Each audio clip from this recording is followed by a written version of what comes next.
dive into this video, I really want to point out how far down on this list sit and lie down are. I do this with my dogs because I form a relationship and start building trust before I expand on these layers and do stuff like sit and down, which most people think are basic obedience. I also would like to ask you to subscribe and hit the bell so that you guys can hear when new videos just like this one come out.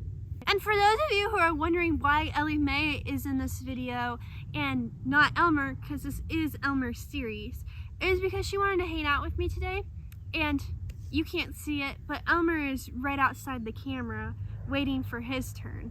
For this game, you're gonna need a target of some sort, and today I am gonna be using my hand, but you are more than welcome to use any target you desire, a pile of treats, and a clicker. I would start by sitting down in front of your dog.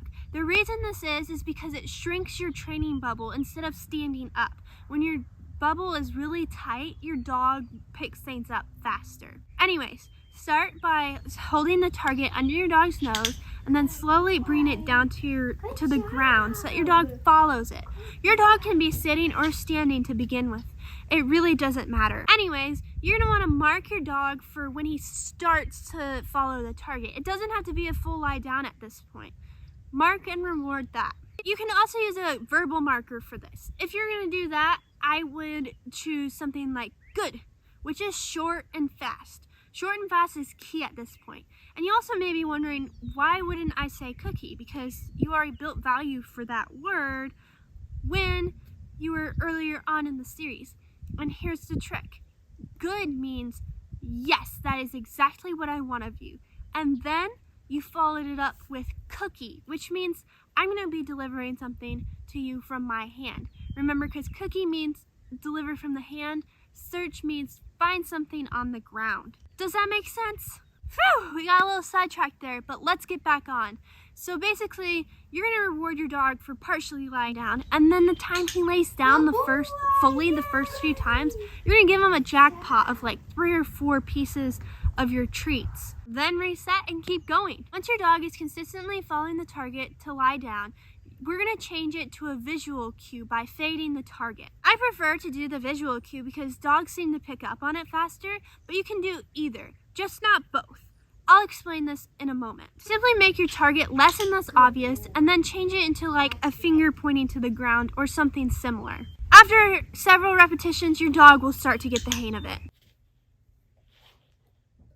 Now back to what I was saying about why you can't use 2 cues. This is because one of them will become white noise. Typically, this is the verbal cue since our dog's whole language is in visual cues. When you use them at the same time, it creates confusion for your dog. Now, a behavior can most certainly have 2 cues. You just can't use them at the same time. I like to do this so that, say, I'm alone with my dog and I just want him to lie down. I can just go down and he will lay down. But what happens if I'm talking to someone and I need my dog to lay down?